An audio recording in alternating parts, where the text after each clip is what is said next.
नमः शिवाय गुरवे सच्चिदानन्दमूर्तये ध्यानमूलं गुरुर्मूर्ति पूजामूलं गुरुपदं मंत्रमूलं गुरुर्वाक्यं मोक्षमूलं गुरुकृपा। आज मैं समाज के कल्याणार्थ भक्तों साधकों की जिज्ञासा की पूर्ति हेतु गुरुदेव श्री से प्राप्त कुछ गहन ज्ञान के विषय में चर्चा करने जा रहा हूँ। जीवन में मेरे साथ यह परम सौभाग्य का विषय है कि प्रति महीने में 2-3 दिन मुझे गुरुदेव के साथ रहने का अवसर मिल जाता था। विद्यार्थी जीवन से उनसे जुड़ाव होने के कारण मैं निसंकोच भाव से उनसे बात करता था। प्रवृत्ति मेरी जिज्ञासु है, इसलिए विभिन्न विषयों की बातों जिज्ञासावश मैं उनसे पूछ लिया करता था।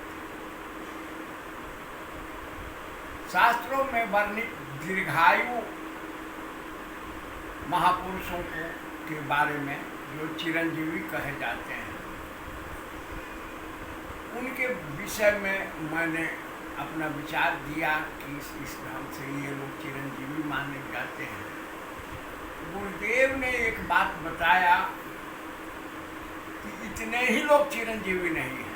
भारत भूमि में बहुतेरे चिरंजीवी लोग हैं जिनके विषय में ग्रंथों में वर्णन नहीं है। उनकी संख्या बहुत ज़्यादा है। तो गुरुदेव के से प्राप्त ज्ञान के अनुरूप में मैं इस दीर्घ जीवन के गूढ़ रहस्य के विषय में अपना विचार मैं रख रहा हूँ। दीर्घ जीवन क्या है, दीर्घ जीवन क्यों प्राप्त होता है, इसमें कौन से रहस्य छिपे हुए हैं। इस तत्व को जानने के पहले ब्रह्मवाद का चिंतन करना प्रथम सिद्धांत है। एक ब्रह्म से यह संपूर्ण ब्रह्मांड अनेकानेक ब्रह्मांड उत्पन्न हुए। निर्माण काल के पूर्व पंच महाभूतात्मक प्रकृति उत्पन्न हुई। पंच महाभूतात्मक प्रकृति के अंदर ही विभिन्न प्राणी जगत वनस्पति स्थावर जंगम इत्यादि का निर्माण हुआ। तो पंच महाभूतों में पृथ्वी, अग्नि, जल, वायु और आकाश आते हैं। यही पंच महाभूतात्मक प्रकृति है। यद्यपि प्रकृति भी उस ब्रह्म से ही उत्पन्न है, इस कारण से प्रकृति भी उन्हीं का स्वरूप है।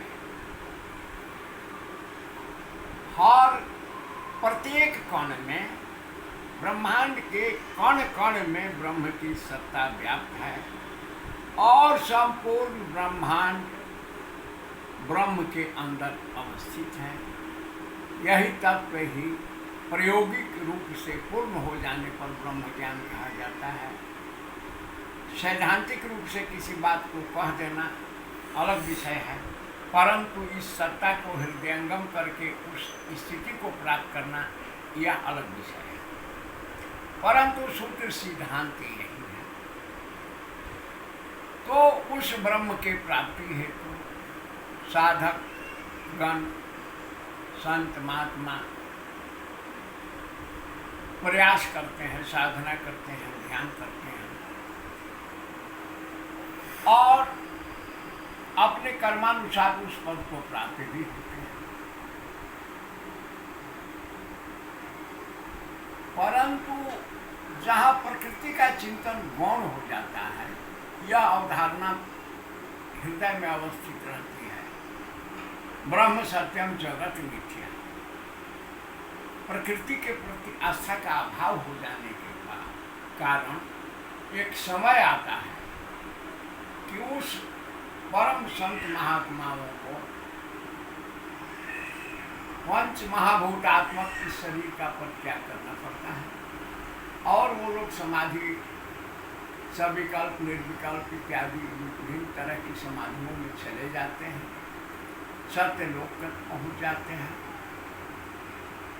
न उनके पास शरीर होता है न शरीर की आवश्यकता होती है, परंतु एक ऐसे विचारधारा भी है कि जो इस प्रकृति को ब्रह्ममय मानते हैं, वैसे साधु संत जो ये मानते हैं कि पृथ्वी में भी वही ब्रह्म है, अग्नि में भी वही ब्रह्म है, जल में भी और वायु आकाश में भी उसी ब्रह्म की सत्ता है, ब्रह्म सत्य है, तो पंच महाभूतात्मक जगत भी सत्य है। इस भावना को लेकर के साधना करने वाले जब ऊंची अवस्था को प्राप्त होते हैं, उस स्थिति में उनको शरीर त्याग करने की आवश्यकता नहीं, क्योंकि ब्रह्म के अंदर जगत के अंदर ब्रह्म, उस ब्रह्म के अंदर पंचतत्व के अंदर ब्रह्म, तो इसलिए वे समयानुसार शरीर को विलीन कर सकते हैं, समयानुसार प्रकट कर सकते हैं, शरीर को विनष्ट करने की उनको कोई आवश्यकता नहीं होती है। ऐसे ही पुरुष, ऐसे ही योगी महात्मा चिरंजीवी कहे जाते हैं। और पुराणों में कथाएं आती हैं, कोई किसी के आशीर्वाद से, कोई गुरुजन के आशीर्वाद से, कोई देवी देवता के आशीर्वाद से दीर्घायु होते हैं, इन कथाओं का वर्णन है। परंतु आध्यात्मिक रूप से चिरंजीवन का यही रहस्य है। आज इस विषय पर इतना ही। शिवोहम भैरवोहम गुरुपद रतोहम।